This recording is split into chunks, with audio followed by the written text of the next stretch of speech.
Hola, ¿cómo están? Espero se encuentren muy bien. El día de hoy les vengo a presentar uno de mis trabajos como parte de una actividad de una de mis materias.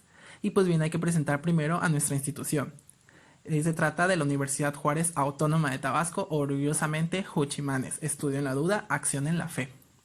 Igual de la División Académica Multidisciplinaria de Jalpa de Méndez, donde se encuentra la carrera de Ingeniería en Nanotecnología, la cual estoy cursando. Esta actividad es por parte de la materia de fenómenos de transporte a escala nanométrica, impartida por el doctor Jorge Alberto Galaviz Pérez, y por supuesto su servidor Luis Enrique Cruz Ríos. Pues bien, comencemos. El tema a tratar de hoy será el fonón. En la actualidad, los avances tecnológicos, así como en la ciencia, son cada vez más complejos y exigen nuevas y nuevas relaciones del hombre con su entorno para comprenderlo mejor. En ese sentido, surgen nuevas y nuevas dudas que hacen preguntarse a los investigadores la manera en la que funciona el mundo, cómo armoniza con el ser humano, qué hay más allá, cómo puedo de algo tan sencillo explicar algo tan grande. Bueno, hasta ahora esas dudas no se han contestado del todo, y a pesar que hemos avanzado en el mundo, año tras año nos damos cuenta que entender lo macro no es posible si no entendemos cómo funciona lo micro e incluso lo nano. Eventos tan simples y cotidianos pueden dejar de ser un misterio, pero de igual forma pueden ser tomados como ejemplos de cosas tan detalladas en el mundo que a nuestros ojos son invisibles.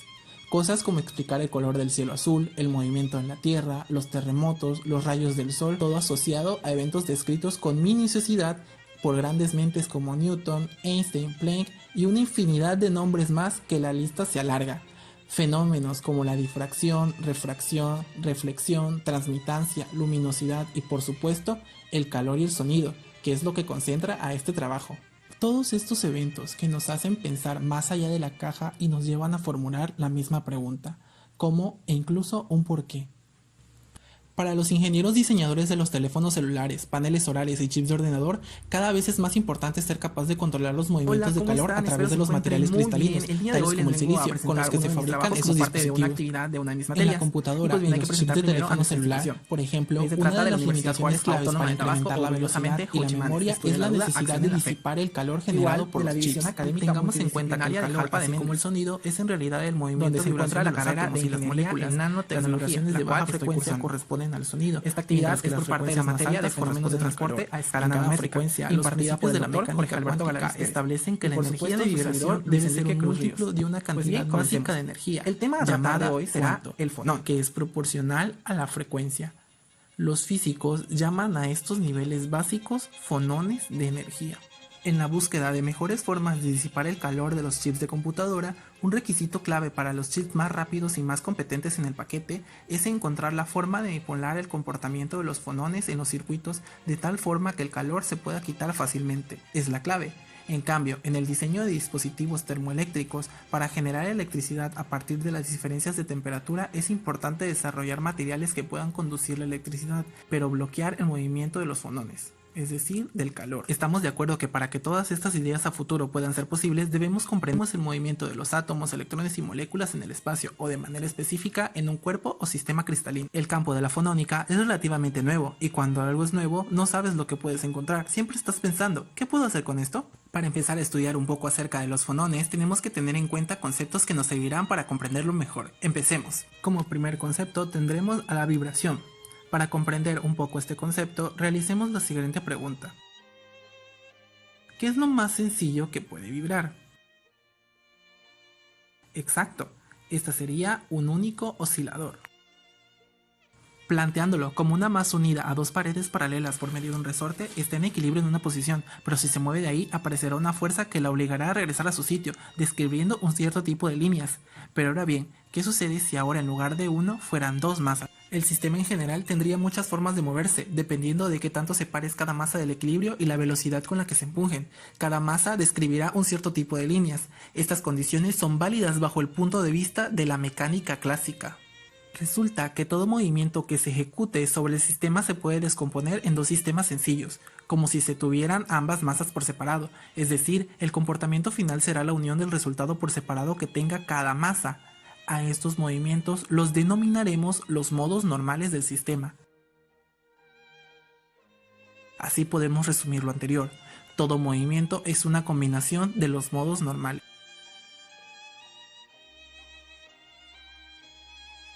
Lo mismo ocurrirá si en el sistema hay más de dos masas, siendo proporcional el número de masas al número de modos normales. Hay que tomar en cuenta que cada modo normal no vibra a la misma frecuencia, unos pueden ser más rápidos y otros más lentos. Ya que planteamos esto, tenemos en cuenta que en el sistema suponemos que podemos ver las masas que están involucradas, es decir, podemos distinguir una de otra con cierta distancia medida. A este caso lo denominamos caso discreto, que es una hipótesis para comprender lo que realmente sucede en la naturaleza, en el cual es denominado caso continuo. En la naturaleza encontramos el caso continuo, que es como si tomáramos nuestro sistema de caso discreto y le añadiéramos más y más masas, tendiendo a infinito, para posteriormente comprimirlo y no poder ver cada masa por separado, es decir, que exista una convergencia en el sistema. De esta forma no existirán osciladores puntuales, lo que lo volverá un medio elástico susceptible de vibrar a cualquier tipo de cambio o aplicación de fuerza, algo así como una cuerda, en la cual los modos normales seguirán funcionando. Este conjunto de modos es lo que conocemos como ondas planas. Existe infinidad de ondas planas y su estudio es la base para comprender los diversos fenómenos que ocurren a nuestro alrededor. Hablemos, por ejemplo, de qué ocurre al sumarse este tipo de ondas. Pues bien, tendremos un conjunto infinito de ondas que se manifestarán e interferirán en diversos fenómenos, como en la transmisión de señal de una antena, el color y la luz que emite una sustancia, e incluso en la fotografía que tomamos con alguna cámara. Con estas simples descripciones hemos sido capaces de comprender muchas cosas, como la luz, la música y recientemente la mecánica cuántica. Teóricamente, la vibración es una oscilación mecánica en torno a una posición de referencia. Es la variación normalmente con el tiempo de la magnitud de una cantidad con respecto a una referencia específica, cuando dicha magnitud se hace alternativamente más grande y más pequeña que la referencia. Si el objeto que vibra entra en contacto con algún cuerpo, le transmite la energía generada por la vibración. Los efectos que producen las vibraciones mecánicas dependen fundamentalmente de las siguientes características: magnitud, frecuencia y dirección. La magnitud de una vibración puede medirse en función del desplazamiento producido por dicha vibración. Al tratarse de un movimiento, es posible determinarla en términos de velocidad o aceleración. Teniendo en cuenta la facilidad de medición, generalmente se determina en términos de aceleración, siendo la unidad más utilizada los metros sobre segundo al cuadrado. El movimiento puede consistir en un solo componente que ocurre en una sola frecuencia. Tal es el caso del pistón en un motor de combustión interno. Pues bien, ¿qué sucede a una escala más pequeña? En este caso tendríamos la vibración molecular.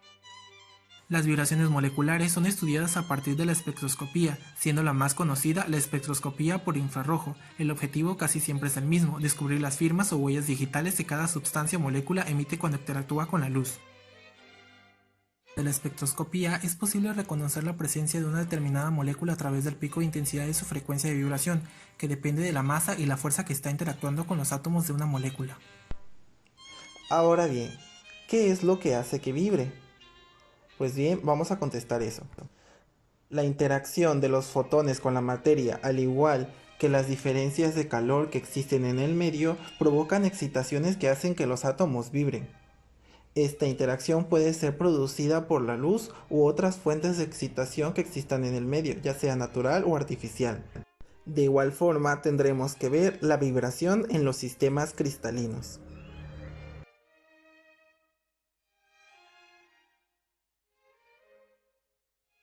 Los cristales son materiales cuyos constituyentes, átomos, moléculas o iones se empaquetan en un modo regular y periódico, formando una estructura microscópica ordenada. Estos constituyentes están unidos entre sí mediante diferentes tipos de fuerzas interatómicas, enlaces químicos, tales como el enlace metálico, el enlace iónico, el covalente, las fuerzas de Van der Waals, entre otras. El estado cristalino de la materia es el que tiene mayor orden.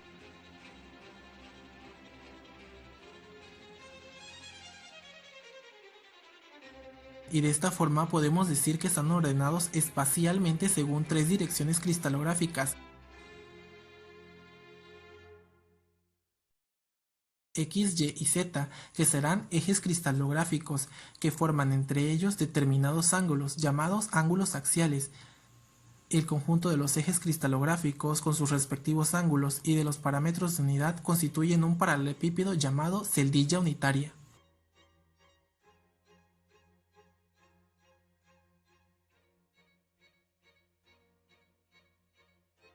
Auguste Bravais postuló que existen 14 posibles combinaciones para todos estos ejes cristalográficos, a los cuales denominó redes de Bravais. Un ejemplo claro de un ordenamiento perfecto es el diamante. Cada átomo de carbono está unido a otros 4 en una forma de una red tridimensional muy compacta, de ahí su extrema dureza y su carácter aislante. De esta forma nos damos cuenta de la importancia de este arreglo y por tanto de sus defectos en el movimiento dentro de ellos, tales como lo son la vibración y otros fenómenos.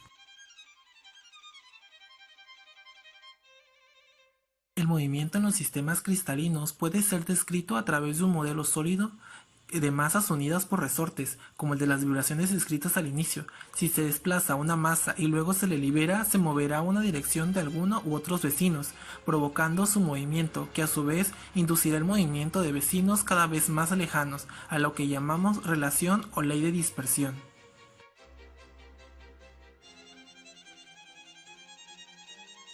El conocimiento de esta ley nos permite calcular propiedades del cristal, tales como capacidad calorífica, conductividad, entre otras. Es ahora que el saber de vibración y de sistemas cristalinos nos llevan a nuestro tema, el fonón.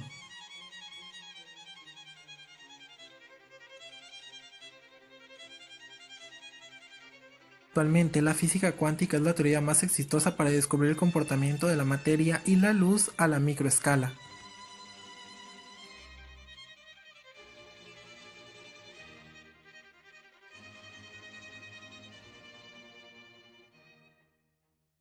Luis de Broglie propuso que a una partícula se le puede asociar una longitud de onda y por lo tanto podemos asociarle propiedades ondulatorias siguiendo la dualidad onda-partícula, siendo observadas a niveles de la microescala.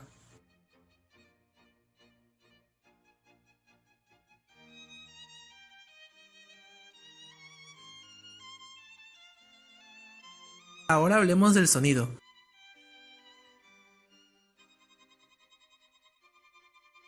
Es bien conocido que el sonido se debe a la transmisión de ondas de presión en el material donde se propaga, ya sea un líquido o un sólido. El sonido se puede describir con la teoría ondulatoria. Siguiendo la línea de pensamiento de la mecánica cuántica, ¿puede considerarse entonces que el sonido a niveles microscópicos también se comporte como una partícula?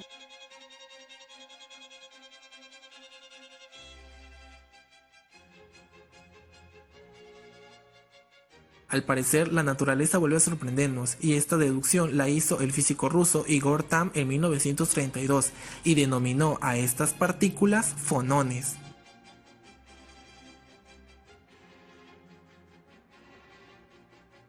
Tamm trató de describir la forma en que se excita un arreglo periódico y elástico de átomos o moléculas, ya sea en estado sólido o líquido. Para ello, tomó prestada la idea de Broglie de interpretar el movimiento ondulatorio de arreglo como el desplazamiento de una partícula. El nombre fonón viene del griego fonos, que puede traducirse como sonido o voz. Los fonones son la descripción de un tipo especial de vibración en el arreglo de algún material en el cual se propaga una perturbación. Cuando un material vibra, la vibración puede ser descrita como la suma de ciertas vibraciones elementales, conocidas como modos normales de vibración, las cuales ya hemos definido al principio. Para modelar el comportamiento de los fonones, los físicos suponen a los materiales como arreglos periódicos de átomos o moléculas. Ahora bien, si tomamos el sistema para vibración del inicio, las masas serían los átomos y los enlaces son los resortes que unen a dichas masas. Los modos normales son las frecuencias en las que los resortes oscilan más cómodamente. Cuando uno de los átomos es desplazado de su posición de equilibrio, se desata una onda o un fotón que se propaga por el material.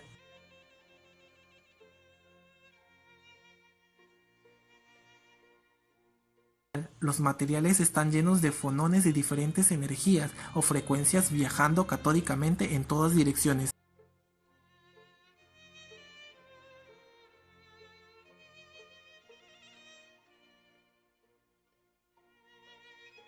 De los fotones, que usualmente no interactúan entre ellos cuando tienen distintas frecuencias, los fonones se superponen unos a otros creando patrones muy complejos que son muy difíciles de analizar.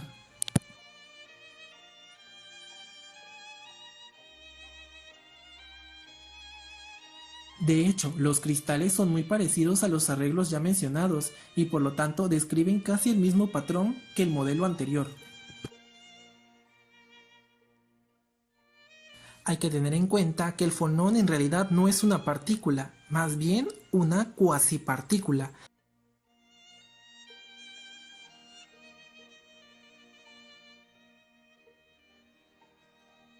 ya que es un modo cuantizado de vibraciones. Lo interesante es que puede ser manipulado y gracias a ello es que se pueden generar aplicaciones.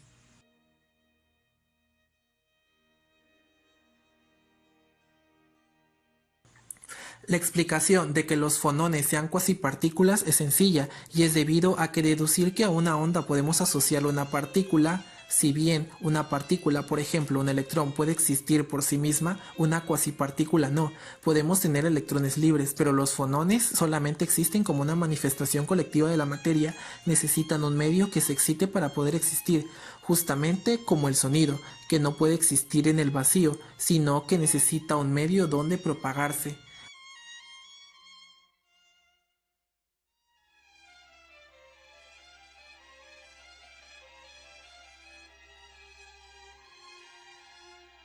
Cuando los físicos dicen un fonón se mueve, debemos entender que un arreglo de muchos átomos y moléculas están vibrando de una manera específica.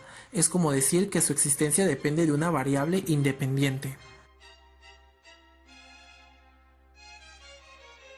Y se preguntarán si existe alguna deducción matemática para los fonones. Y claro que la hay. De toda esa deducción se encargó Peter Davy para desarrollar el modelo que hoy tenemos para los fonones. El modelo de Davy es un modelo de la física del estado sólido equivalente a la ley de Planck de la radiación del cuerpo negro. El modelo de Davy trata las vibraciones atómicas como fonones en una caja. Imaginemos un cubo de lado L. De ahí tomamos en cuenta que la resonancia de los modos de la perturbación sonora en el interior de la caja tienen longitudes de onda dadas por lambda n igual a 2ln sobre n, donde n es un entero, y tomamos que la energía de un fonón es En es igual a hbn, donde h es la constante de Planck, bn es la frecuencia del fonón, y finalmente agregamos una variable más, cs, que es la velocidad del sonido en el sólido. Una vez contemplado esto, le hacemos la aproximación de que la frecuencia es inversamente proporcional a la longitud de onda, de lo que resulta la siguiente ecuación.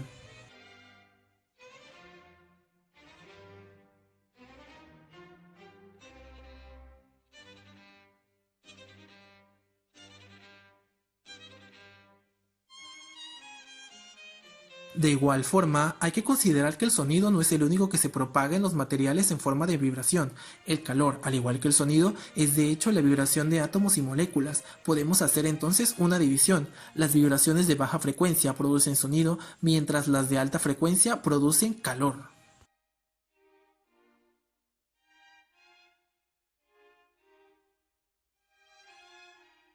Es así como concluimos que los fonones representan un gran reto para el mundo actual en la ciencia y la tecnología, para los diversos avances y desarrollos que existen año con año, y sobre todo para el mundo nano, que representa un gran campo de oportunidades para nuevos desarrollos e invenciones.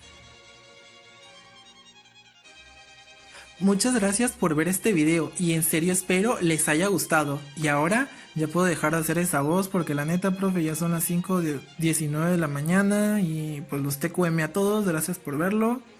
Besitos, se me cuidan, recuerden que yo los amo y el mundo los quiere ver triunfar. Bye.